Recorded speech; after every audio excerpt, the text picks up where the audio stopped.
everybody I've talked to has dealt with anxiety or is dealing with it right now. Like crippling effects of anxiety. The effects of it are ruling lives. It's causing changes in our behavior and how we interact with everybody. I'm taking today's message from Matthew 6.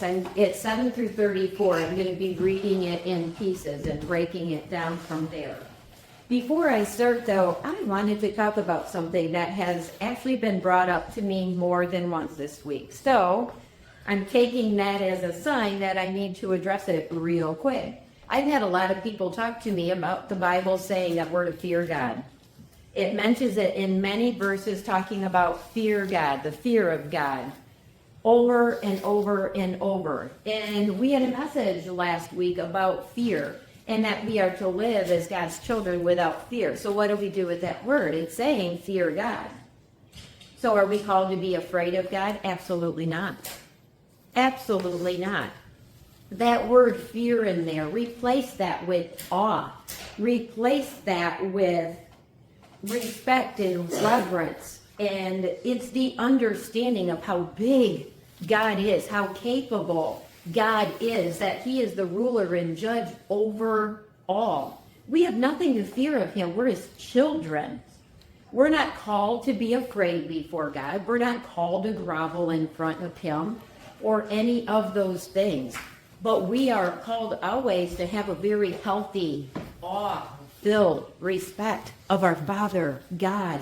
But don't let that word fear make you think God is waiting to crush you with his shoe, like, screwed up again, time to take the belt out and whoop you until you get it right. Someone's already paid the price, and he was enough. God is not going to take payment from us personally for our sins. We can't do that. And it's why he sacrificed his sons to cover all of it. But that fear, when you read that in the Bible about coming to God and having that fear, let that be an awe-filled and reverence-filled time before God, to where you're understanding his awesome greatness, what our Father God is capable. Yeah, in one word, this entire universe could be gone. Could say, I'm done with it. I'm done with what you've done to this beautiful world I created. But he doesn't, because we dwell here. He created this for us out of his unending love for us. So for those of you who might be part of that group, and there was quite a few of them, it's been surprising how many people have asked me about that. So when I read fear in the Bible, the way I was raised, it was taught that fear. Like, I was literally terrified of God. We were raised to believe that God's walking around the earth just waiting to crush you, waiting to punish you. He's angry. He's mad at me. Anytime I mess up, he's ready to just, punish me, put me in the corner and in time out until he says I'm worthy of coming out. I don't ever have to approach my Father God that way. Ever. He is so filled with love. And always, just come to me. Come to me. Things are allowed, but it's not because it's an anger thing. It's lessons being taught. It's what he is going to do with what he allows. So try to approach him with reverence and awe, and take your fear of him out of the equation. He's your Father and he loves you. And now we're going to talk about anxiety. And God does have a remedy for that. This was another one of those things where I was positive I knew where I wanted to go. I was ready for anxiety. Let's talk about it. I dealt with it. Everybody I know has dealt with it, so I'm ready to talk about it. And then God put me on this one and left me there.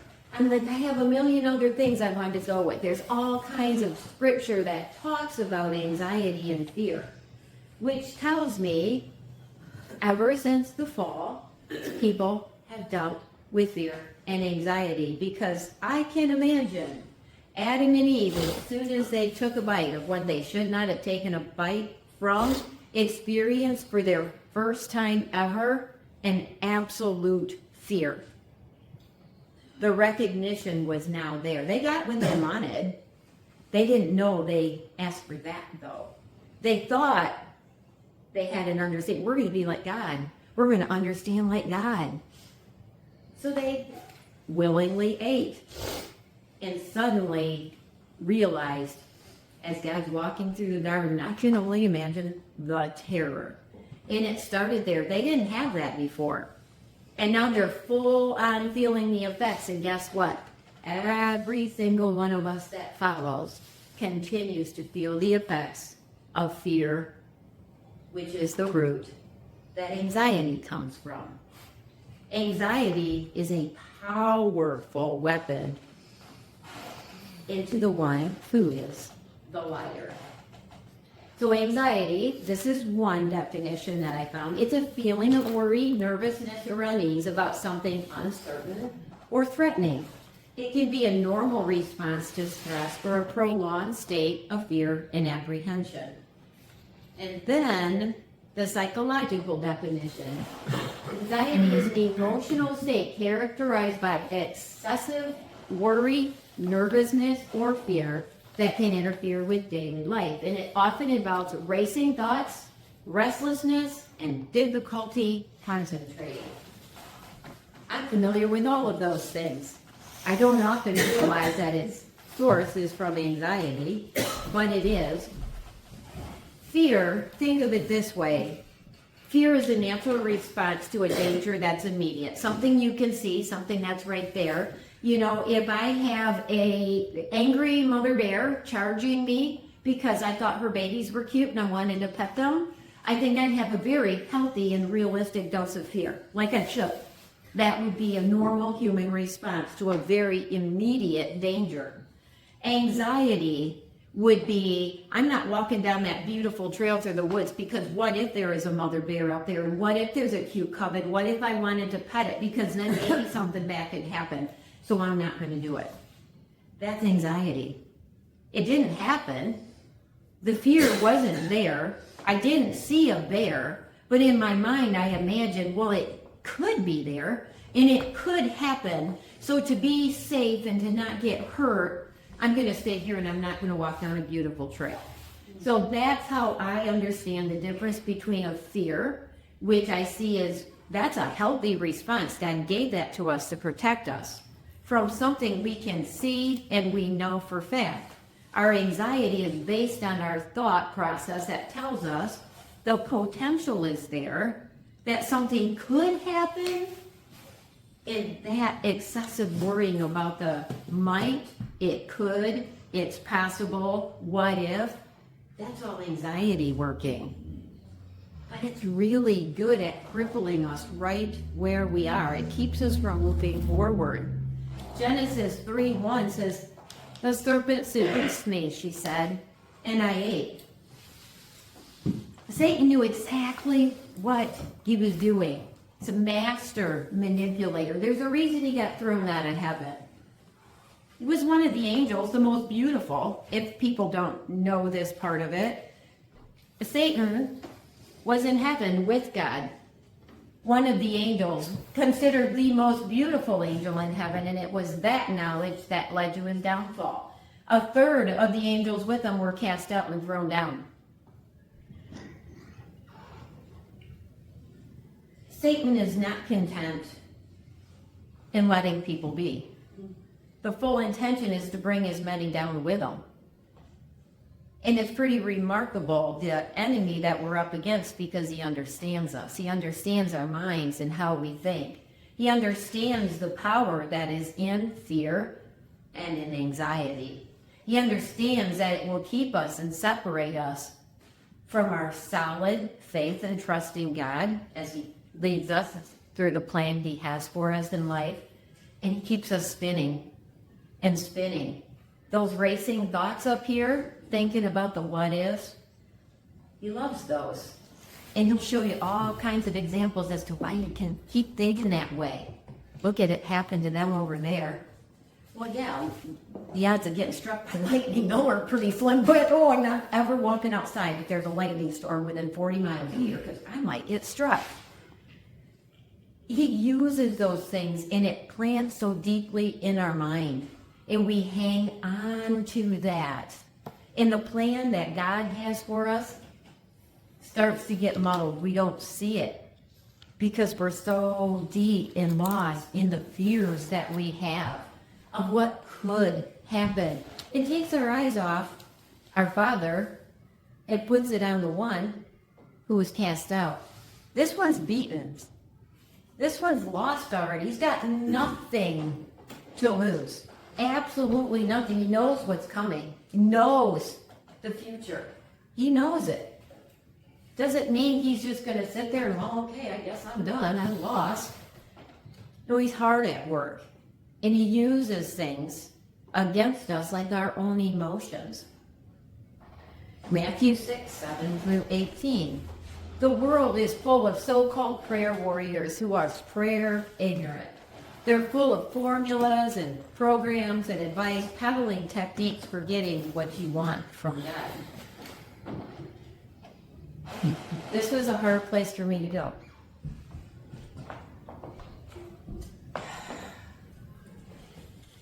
A lot of times in our searching and our longing, our higher power, God, we get a lot of loud voices out in the world that have a lot to say to us about this is how you have to do it. This is how you get ahead. This is how you live life. This is how you're going to get rich. This is what blessed looks like. That enemy of ours, that one who's the liar, it's his favorite way to use it. His favorite way to use it when it's right in church. Put it right inside church, right in the middle. Have everybody sit there and gobble it all up. And people do. Why? Because it's pretty, and it's flashy, and it's this, and it's that. And I'm not saying it's all wrong. But I'm saying we have to be careful. I can get caught up in it. I love a good show. I love it. That's what a good show is. It's about getting our attention. But they're all full of advice for these solutions to life and the problems. Those things we worry about? The things we're anxious about? How about finances? I might burst some bubbles here with this one. If your plan to get rich quick is I'm going to give $100 to the church because God's going to multiply that by 1,000 and I'm going to be rich then. I'm telling you, God doesn't work that way. You do not give so you can get. If that's being preached in church, that is a lie. That is a lie. You will be blessed if you give from a right heart and spirit. But to get rich quick to take care of your financial problem doesn't work that way. God's not sitting there waiting for you to write out a check so he can give you a bigger check of money in return to get a bigger house or a better car or a better this. You go and you listen and you're hearing a message that leaves you condemned, that leaves you feeling like you're not good enough and you have to work harder, you have to do better, you have to be better. You sinner, you wicked, vile, dirty sinner. That's not God speaking to you either. Because when he looks at you, he doesn't see that. So that voice too that sits there endlessly telling you you're not worthy and you're not enough, that's not God saying that you're not worthy and you're not enough. Remember, he is a liar. But he uses church, I found, most effectively. And that breaks my heart. Because the very place that we should come for our healing, the very place we should be able to come for our answers, for our support, for our love, for redemption and grace and mercy, is often the place that most leaves us broken and crushed and defeated. Broken, crushed, and defeated is not God's plan for our life after what he's done for us. Broken, crushed, and defeated is anxiety. Anxiety is brokenness, is being crushed by the world, is feeling defeated, it's feeling unworthy, it's feeling not good enough. Hey girl, what's up?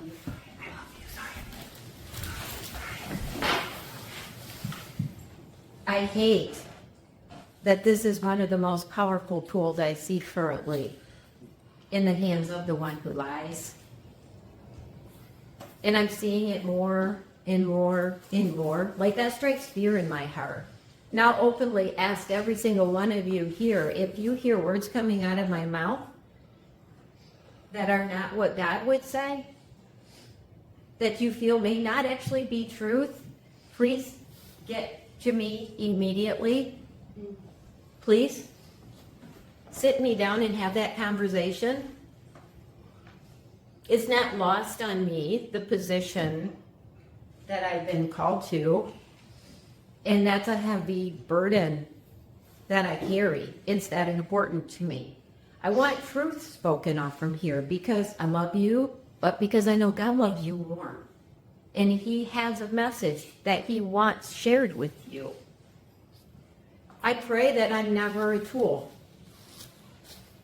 in the hands of the one who is a liar.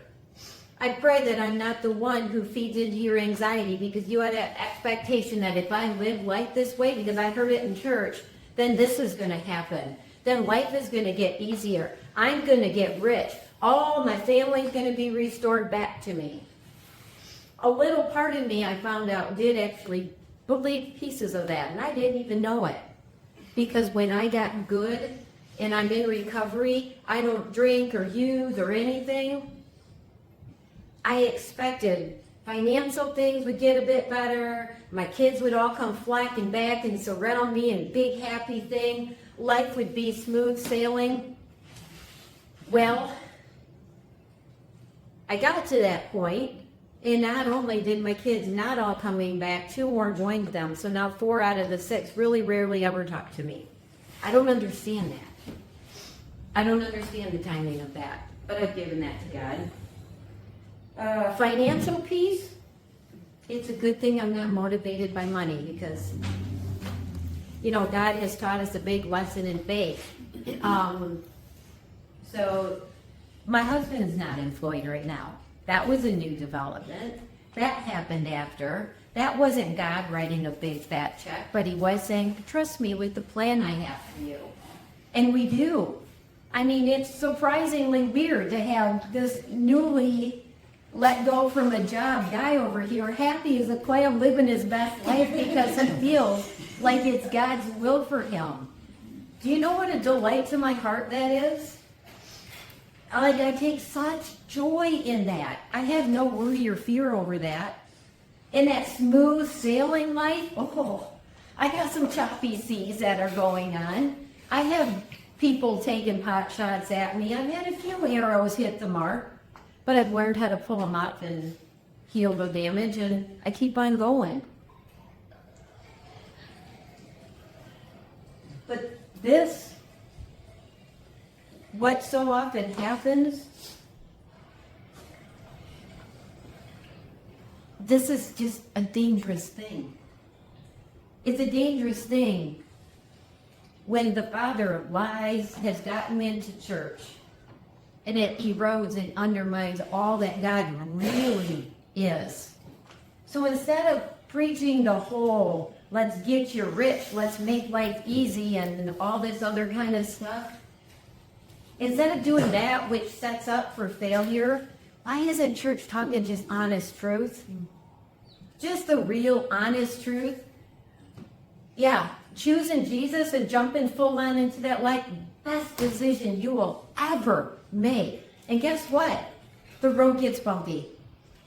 It's not smooth sailing. I didn't suddenly go onto this gloriously newly paved street that's just like the best scenery all on both sides of my car going down the road.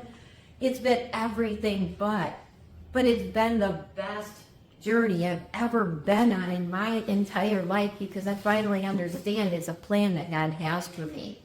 And I am trusting now that all those bumps, they've been becoming these beautiful things. The outcomes were not the main source. What He did with that bump that I thought might be a bad thing became something beyond anything I could have imagined. But it's trusting in that. But it's having discernment with what you hear. The worst kind of anxiety is the kind of anxiety that interferes with your relationship with your Father, that makes him feel like he's unattainable, that makes you feel like you have to go to a church building to listen to somebody standing up here telling you how you have to think and how you have to believe, because I know it all. Because I'm going to read things that you don't understand. I'm going to exegete and break things down. I'm going to tell you what the Greek was, the Hebrew was, and all this kind of stuff. And you're going to hear things and words that you're like, not even sure what that word is because nobody uses that. But I better keep coming back because I got to figure out this God thing. That's not okay. The person standing up here is no different than any of you sitting in the pews right where you are. They just had a calling to speak. I don't know why he chose me, because my giftedness was never speaking. It struck fear in my heart. I'd be 3 words in and I'd be crying because my nerves were that bad. But when you ask God to take you out of the way so it can be all him, it's my prayer that what he wants you to hear, you're going to hear. And if you feel that that's not what you're hearing, I'm starting off this sermon on anxiety. Call me out. Call me out.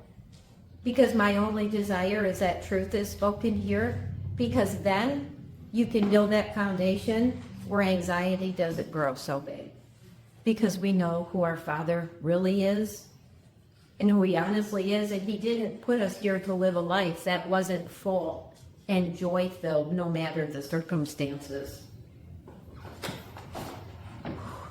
Big one out of the way. This leaves me in hot water, so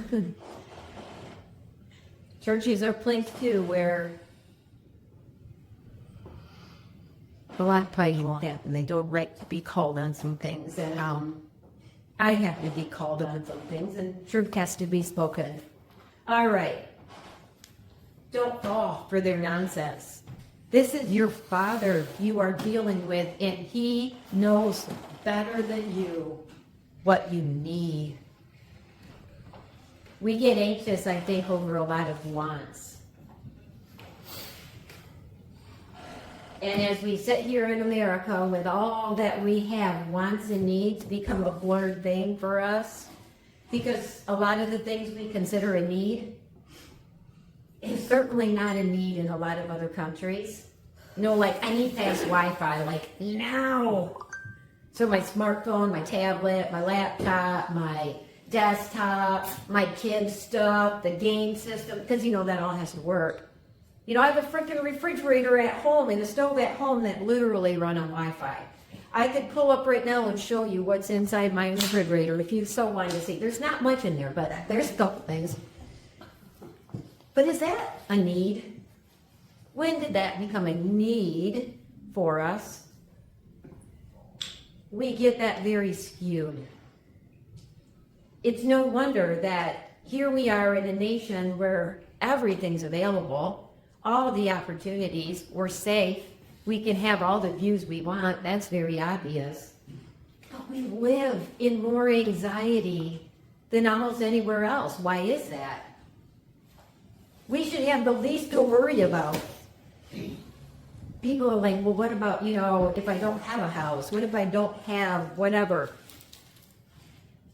But we live in a country where nobody realistically has to go without shelter. It may not be the best, may not be prime, it may not be in our mind what we envision that should look like, but will he provide? If we're willing to accept what he gives? Or do we say, well, that's not good enough? I had a little of that when we were looking for our house. Oh, the adventure of trying to find a house for sale in that market. Woo! And we're looking, and it's shocking looking back now, and I'm a little embarrassed, but it's like the houses we were looking at, they started to get a little bigger, and then a little bigger, and then a little bigger. And it's like, oh, it's okay, no. The mortgage approved you for this. Opens up the houses you look at. They're getting bigger and bigger. And then you go up and you're like, this is glorious, and you can picture yourself living there. You're already happy. over something, haven't even walked in the front door or signed on the paper, but, oh, this is mine, I can feel it. And that happened in one house. I'm like, oh, it's got this nook, I can sit here and watch the river going by, and it's got the barn and the land, and it's beautiful, just beautiful. Thought for sure, like we even had signed, this is gonna be my house, this is great. But it was all me. And again, as in all the ones before, weird things happened that weren't even on our side of things, where we're like at the last minute, yeah, that's not going to be available. And I'm like, but that was my house. Until I get this call about this place in Fenwick that I had never heard about in my entire life, because this girl grew up in Hudsonville. I'm an Ottawa County girl. Like, I don't know about this Fenwick place, but let me see how far from Grand Rapids it is, because my husband there said, I work in Grand Rapids, so as long as we're an hour or less. He's all like, everything I looked at was on the outskirts, but you said an hour or less, so. And sure enough, Fenwick fell into that criteria. The other thing that I had wanted is not to be on a busy road. I would love to have some woods. The water would be, like I had this list of things. And I drove to this house after I'm like losing my mind, lost another house. I'm going to call one more person. This is it. If this don't work, we're staying in Rockford. That's just it. I'm over it. My plan's not working. Still not thinking, maybe I should see what God's got for me. So I made that phone call. And that's when he said, what about Fenwick? Got a house going up on the market tomorrow. Says, in fact, the owners just said that they are not there anymore. Everything's out. They left the door open. Go ahead, drive out there and walk through it. I drove out there. I turned down to Fenwick Road, and I'm like, oh, I'm driving through farmland. This is great. There was all this woodland. I'm like, this is wonderful. Finally found this road, because GPS at the time didn't even recognize it, so I kept turning down somebody else's private drive, but I eventually found the right one. And as I'm driving, I'm like, it's got a very long drive back here, third of a mile off the road, and turn a corner even, so literally, can't even see a road. He answered that prayer.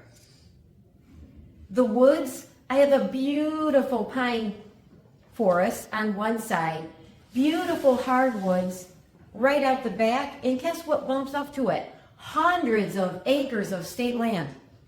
With guess what? A huge duck pond.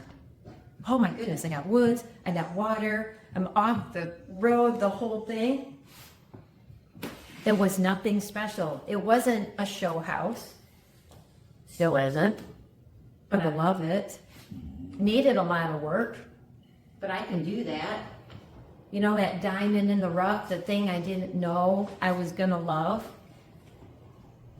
I thought it was that house that God was bringing me to, because he provided. There's no other explanation, because I never would have looked at Fenwick for a place to live. I didn't know anything about it. Nothing. But God did. But that wasn't why it was that house. And I recognize that now. God had a plan and a place I needed to be.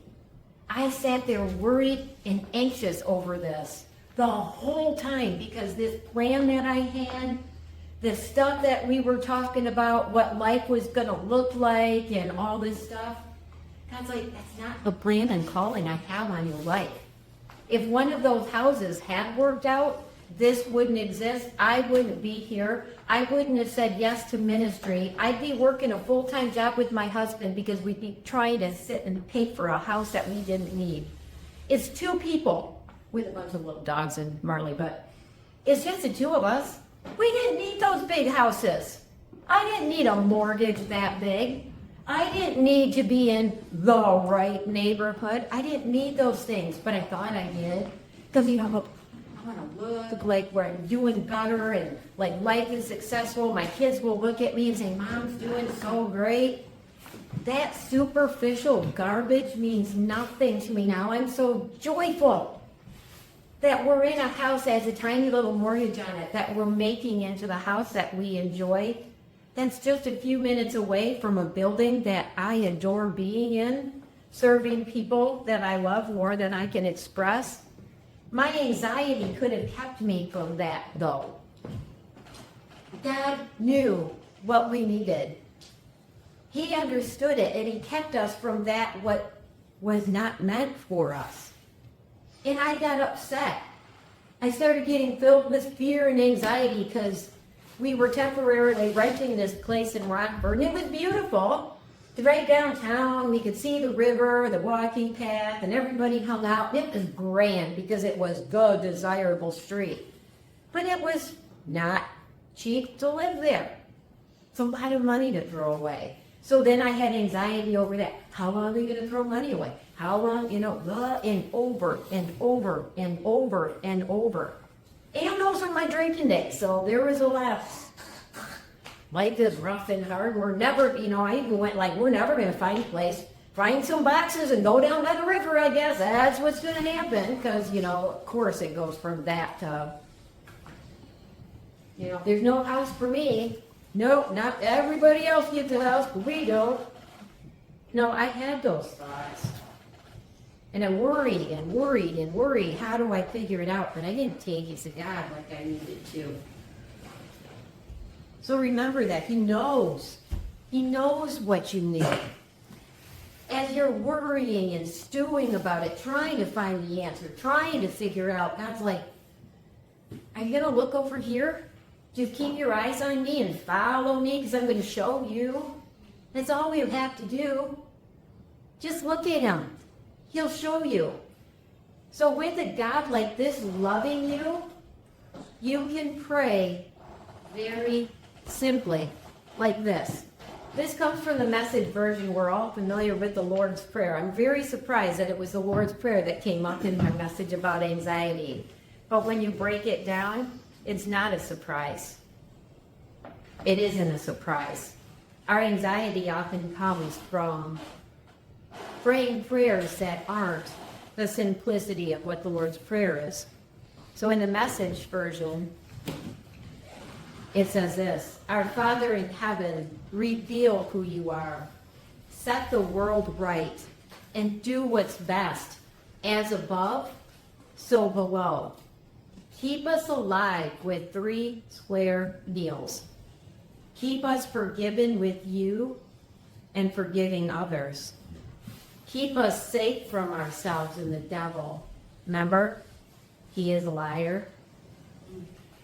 You're in charge. You can do anything you want. You're ablaze in beauty. Yes. Yes. Yes.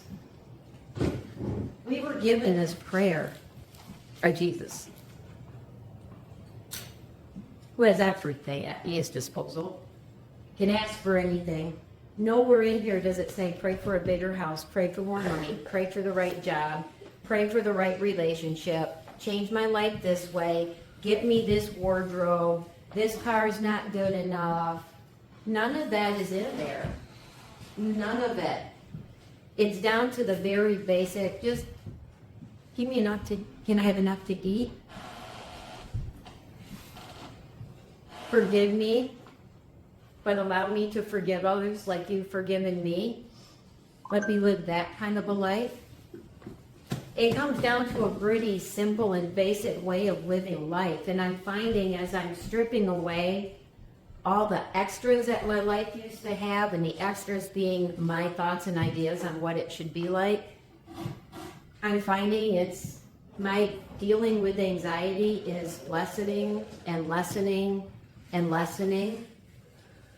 I long for a life of simplicity, a life just simply led from a place of love, a life led from just simple trust in our Father God. Do we really think he's not going to provide for us after what he gave up for us? He didn't allow us to crucify his son so he could forsake us and not care for us. And we often live life, I think, I know I'm guilty of it, as if that weren't the case.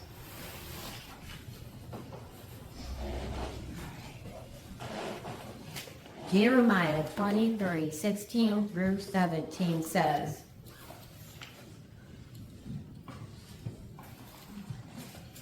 a message from God of the angel armies. Love how this is phrased in the message so much. I love the word pictures of it. Don't listen to the sermons of the prophets. It's all hot air, lies, lies, and more lies. They make it all up. Not a word they speak comes from me. They preach their everything will turn out fine sermon to congregations with no taste for God. Their nothing bad will ever happen to you sermon to people who are set in their own ways. Sometimes things don't turn out fine, and sometimes bad things happen. I'm pretty certain every single one of us here could speak to both of those things. I know that I could. I know for a fact a lot of you can because you've shared stories with me. I know where you've come from. I know what you've been through, and I also know that's just the surface of it. But those lies, that means somehow God is angry with you, that you are unforgiven, that you're separated from Him, that's not truth. That isn't truth. Matthew 6, 19, 24. It's obvious, isn't it? The place where your treasure is the place you will most want to be, and you will end up being there.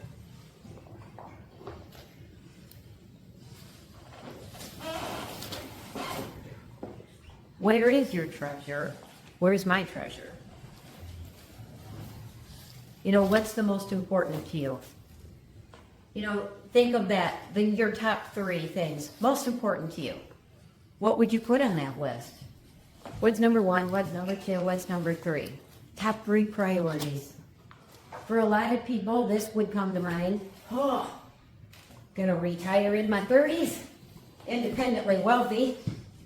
You know, price old Bitcoin or something. I don't know how people do.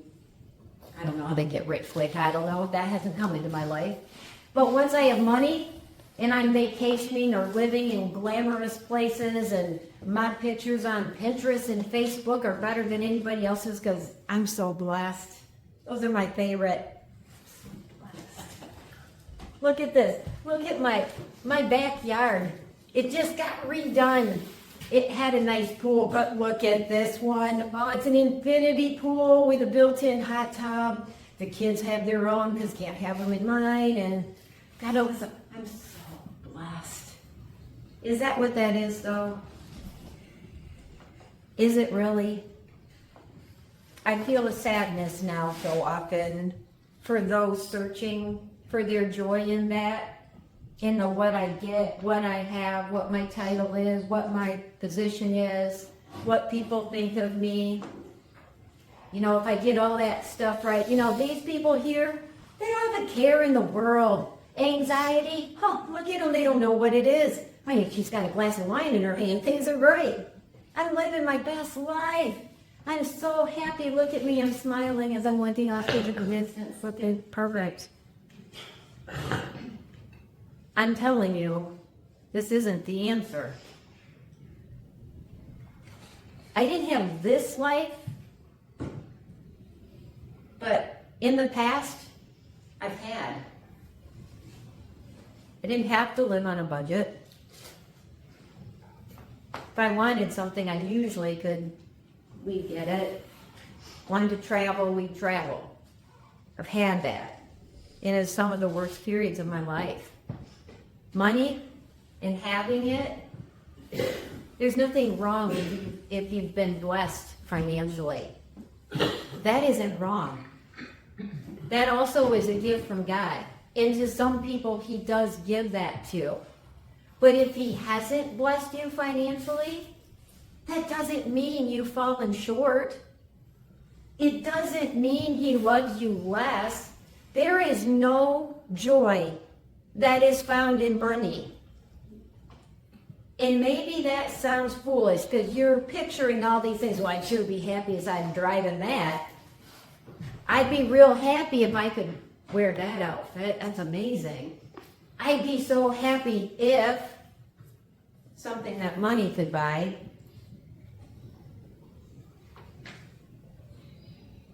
People that are blessed financially have a heavy burden. And the reason for it, the last thought I had when money was no worry was God. I didn't need him. Why? I don't have problems. Why do I need God to fix anything for me? Look at me. Hashtag blessed. Blessed by who? I was God loved, but I wasn't God blessed at that time. I'm thankful, sorry babe, that we aren't independently wealthy. Because I know myself. I greatly prefer this self. I take joy in small things. I love finding the best pair of pants at the consignment store. I think it's amazing. I've heard some people say, I would never wear something that somebody else ever wore. What? Why? I don't understand that anymore. I think your focus changes when your priority changes. Anxiety is that drive to have something you haven't been given. I think most of us, really, if you look around, you've been given some amazing things. And sometimes it's not things. Sometimes you have to open your eyes and see who God surrounded you with. I know every single individual sitting in here, if you look around, you are blessed beyond measure by the people sitting around you. I know the people sitting around you. They'd be there for you. You have a struggle, you have a need, you have a worry, anxiety run in your life. Look around you at these people. I know for a fact that people sitting in this space would sit with you in that and talk with you through that.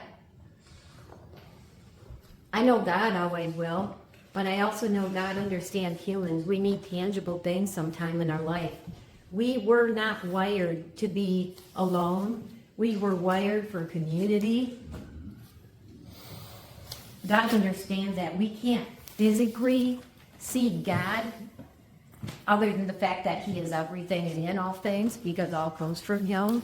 But our human eyes don't see God like we see other people, and I believe that's why community is so important, because that's how God shows himself. It's how he reveals himself. It's why we are called to live a life modeled after the way Jesus lived. Why we are called to live a life led with love, because that is the foundation of who God is. It's not found in this. If you've been blessed with this, God didn't bless you so you could hang on to it. Hang on to it real tight and get more, and more, and more, and more, and more. I'm not saying it's wrong to enjoy what God's given you. If you can take a vacation and see this beautiful world that he's created, do it. If you fall in love with a beautiful space that happens to be a big, beautiful home, enjoy that. God gave that to you. But don't forget, there are strings attached to that. Because if your eyes don't notice needs around you, that the money he's given you could help in some way, those are things we need to answer for. I'm going to have to answer for a period of time in my life, so I didn't share. I didn't share with people outside my family. It was me and the kids. My wardrobe was amazing. I had great shoes. I used to be a shoe girl. Had all that stuff. I wish I could turn back the clock and clear all that out and take that money and do with it what would have been good, what would have made a difference for other people. not so I could get more, but so I could give the feeling that God gives us when serving like that. When you sit alone, stewing and worrying and hanging on and trying to get more, God will never allow you to be settled. You won't be, because you're not in his plan. Don't fear being generous. We are called to be a generous people. God has promised to care and provide for you in all things and all your needs. He knows every single one of you. He knows your day one and he knows your end day. Actually, you'll never have an end day because eternity is a pretty long time. He knows your last day here. And he knows what every point between A and B looks like.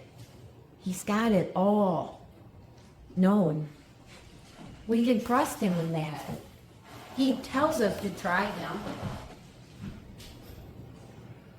He never said we can't question, but maintain your trust in the questioning. He understands our human mind, created us. And to sacrifice his son because he understood how we are. Matthew 6:25-23. Look at the birds. They're free and unfettered.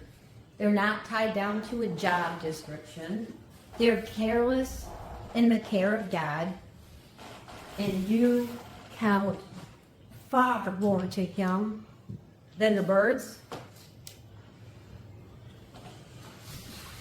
I don't think anxiety is a huge issue in the wildlife that I see. Maybe the squirrels trying to cross the road before a car comes, or, the turkeys that are just like, oh, and I don't know what's going through their little heads when those kinds of things happen, but the animals are not living their life from a place of anxiety and fear. Maybe because they live that simple life, you sleep, you get up, you find food, you raise your family, you go to sleep, and you try not to have some higher order animal catch you and make you their dinner. Maybe there's some fear in that, but animals aren't like us. They don't live in fear, they don't live in worry. They're just doing what they were created to do. And in that aspect, we're to do the same. We are created to do what we were created for. If we are not doing that, I have found out in my life that you get very unsettled. You're very fear-filled. You're often filled with anxiety. It was those times where I had to sit with myself and say, where am I not living my life in the way that I should? What am I not doing to serve others that I should be? It's miraculous to me that has been the most pivotal thing in my entire life, is finding out that service to others is the most profound source of healing and change you could ever find in your entire life. Giving of self without expectation. Because humanly speaking, if I stood here as a human, I'd be like, I'm going to do this for you. This took my time. It took preparation. It took this. I think it's worth about this. So give it to me. That's not serving. Serving is no expectation. Serving is done for God and your calling. And for others, it's not for self. Why? Because my favorite picture. Because this is our model. More than the birds, more than the animals, more than this earth, more than anything. More than anything. This world was broken by the fall. Jesus didn't come for this world, this round thing in space that we live on. It wasn't that God came to repair. Because if we look around, we see a world that's dying. That realization, I sit here with my thoughts sometime and I started noticing, it's like, my gosh, if you really look, the world, this planet, it's dying. is falling apart. It's changing, and I'm like, we're watching death happen. I think for a while I used to think it's just the people, when we fell, people started breaking. All the fear, the anxiety, everything came. But the earth stopped being perfect then too. We're living on a dying world.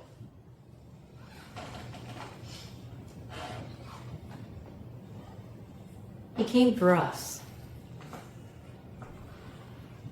He came because he knew what our decision in that garden way back then, when we're like, we want to know it all just like God. We want that too. That's appealing. I mean, we can sit here and judge Adam and Eve all day long. Like, their fault that we're here. Any one of us would have done the same thing. Living in perfection.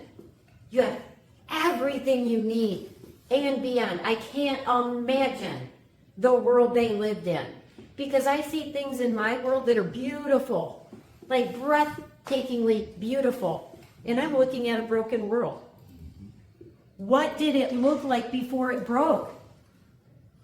And humans, even then, listen to the liar. Said, you're not going to die. Oh, yeah, that God, no, he doesn't want you to have this, because, if you have this, you're going to know more. You're going to have knowledge. You're going to know good and you're going to know evil. I'd like to believe that if I would have heard that, I'd be like, but I don't want to know evil. But all they heard is like, I can be like God? I can know it all? Sign me up. Let me eat it. Willing to pay that price, not knowing the price. But you find out as soon as you take that fight, and then there's no going back, and that's what happened. Which is why Jesus did what he did.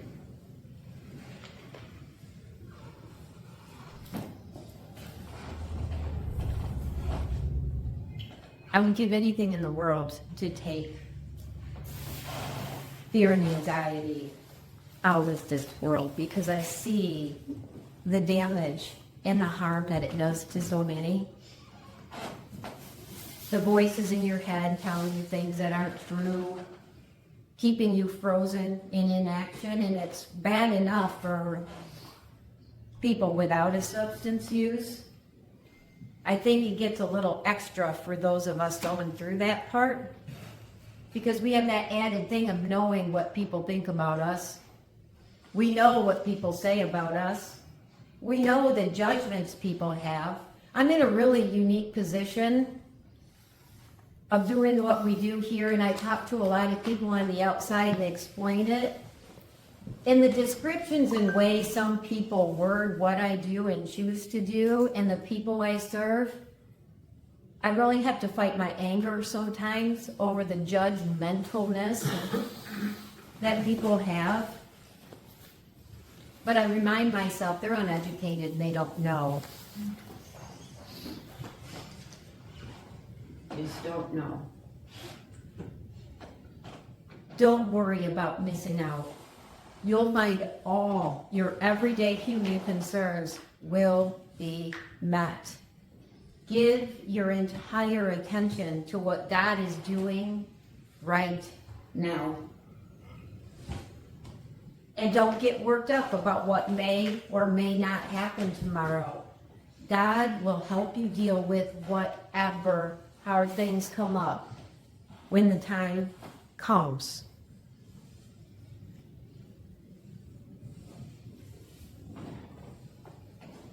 I wish these were easy things to do. I am not going to stand up here and say, it's so easy, just do this. There you go, everybody better? Feeling better? All that anxiety and fear gone? It doesn't work that way. Because it's a choice you have to make over and over and over. Do I trust God to help me deal with whatever comes or no tide?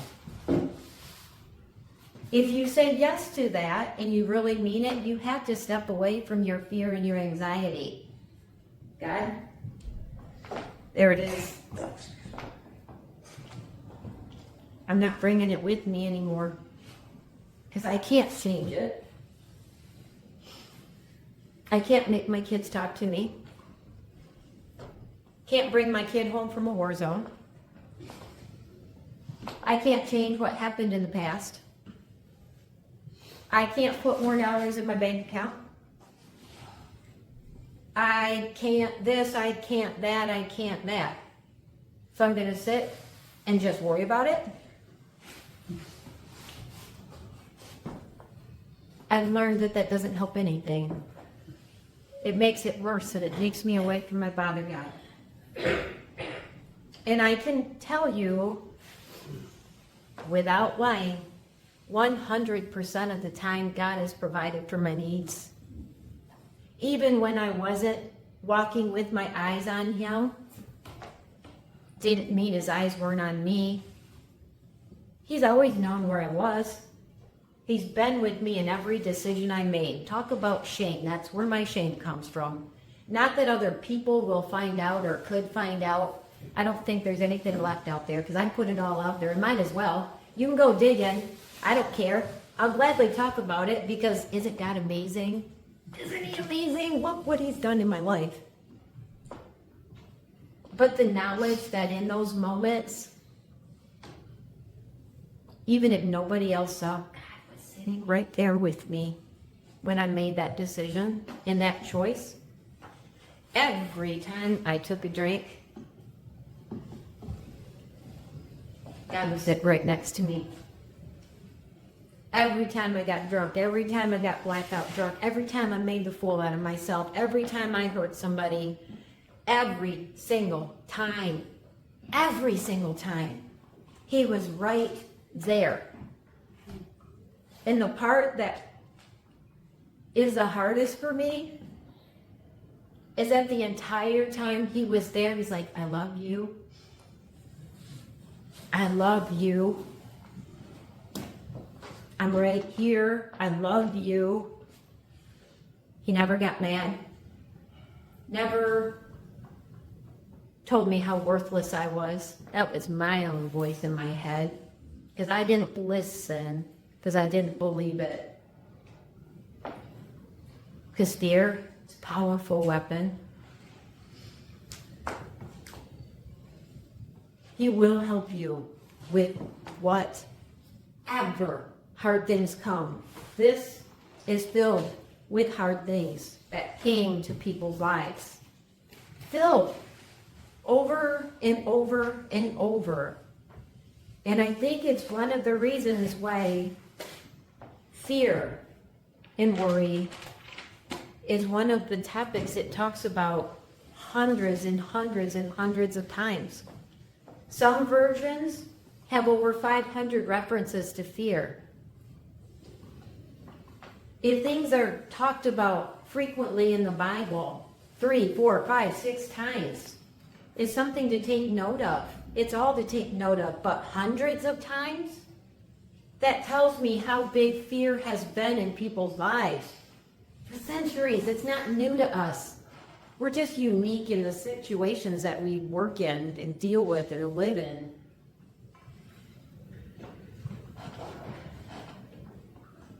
Jeremiah 29, 11 through 18.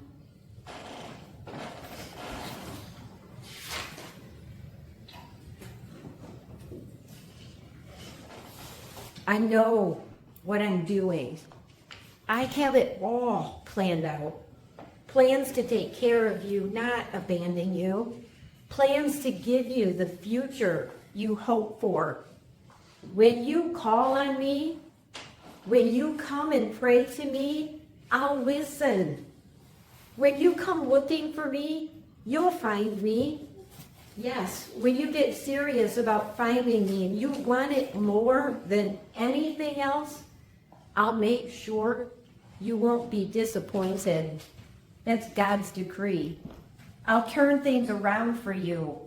I'll bring you back from all the countries into which I drove you. God's decree and bring you home to the place from which I sent you off into exile. You can count on it.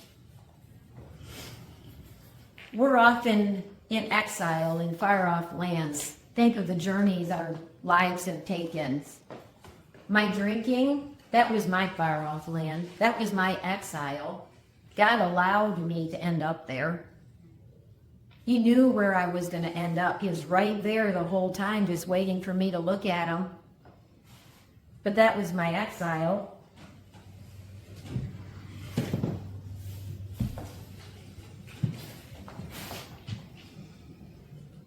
But for right now, because you've taken up with these newfangled prophets who set themselves up as Babylon specialists, spreading the word, God sent them just for us. God is setting the record straight. As for the king sitting on David's throne and all the people left in Jerusalem who didn't go into exile with you, they're facing some bad times. God of the angel army says, watch this. Catastrophe is on the way.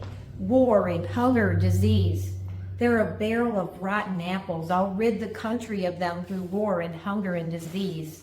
The whole world is going to hold its nose at the smell, shut its eyes at the horrible sight. They'll end up in slum ghettos because they wouldn't listen to a thing I said. When I sent my servant prophets preaching tirelessly and urgently, no, they wouldn't listen to a word I said.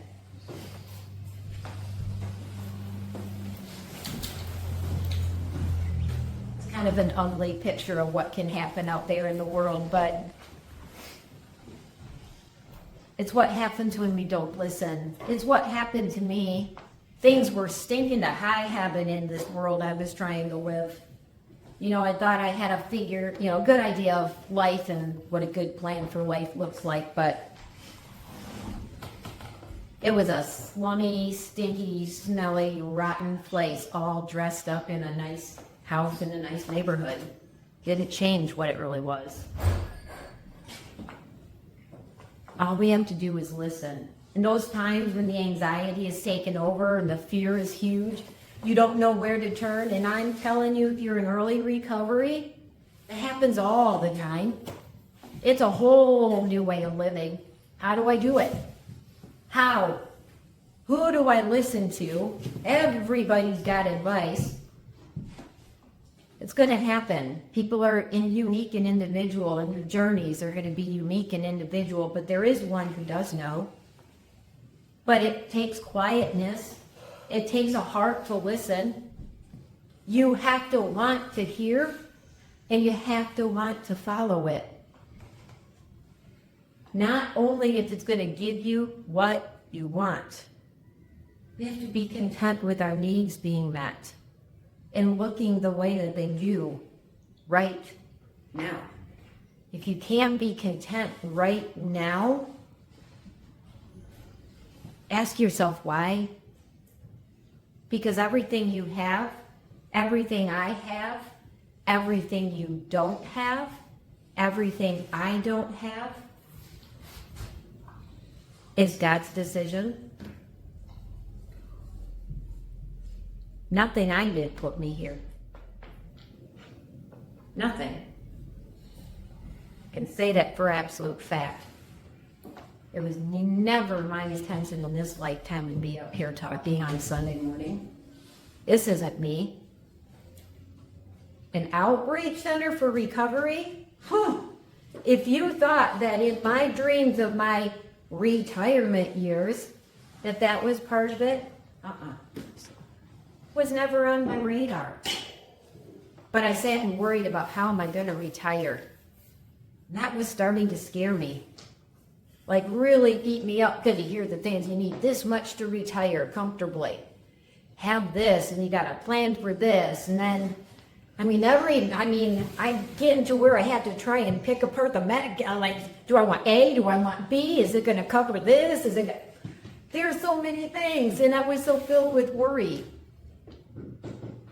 But if we live the God-planned way, trust, and being grateful and thankful for here and now, knowing that he has a plan, knowing that every need will be met, and remembering that needs are very different than wants. Let go of your wants. Just let them all go. Are your needs met? Everybody here is wearing clothes, so that one was met. Nobody looks like they're skeletal and haven't eaten in weeks. Those needs were met. There's more than one person in here. The need for community was met.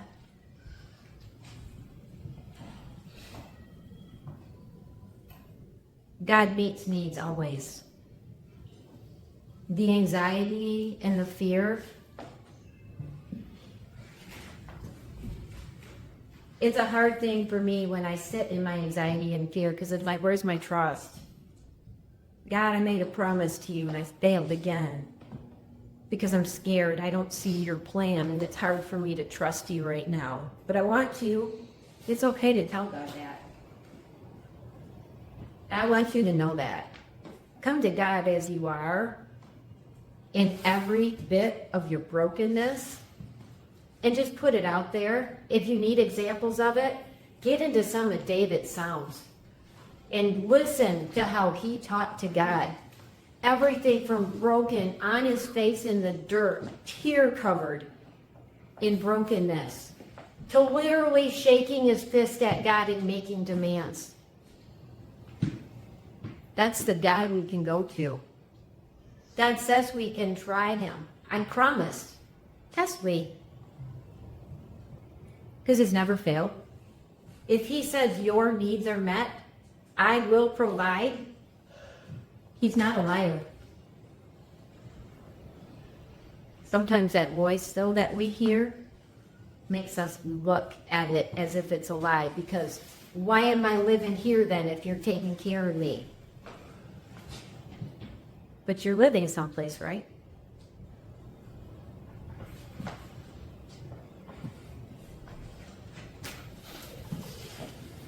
I'm envious at times of people that live very simple, basic lives in those third world countries. And because I think it's easier to find your joy. I think it's easier to be happy. The kids don't sit there on tablets and technology. They're not worried about smartphones or cell tower reception. They're not worried about getting their house repainted in the color of the year per Sherwin-Williams. They're not wearing the latest and greatest of fashion. They're not paying a fortune for their shoes. None of it. They send their kids off who knows how far to get water. They try to scratch out some food for the thing. And they live in these joyful communities of laughter and happiness, thankful for what they've been given. And there's beauty in that kind of a life. Anxiety doesn't consume them. And it's funny how having everything we want leads us only to more worry and fear and anxiety.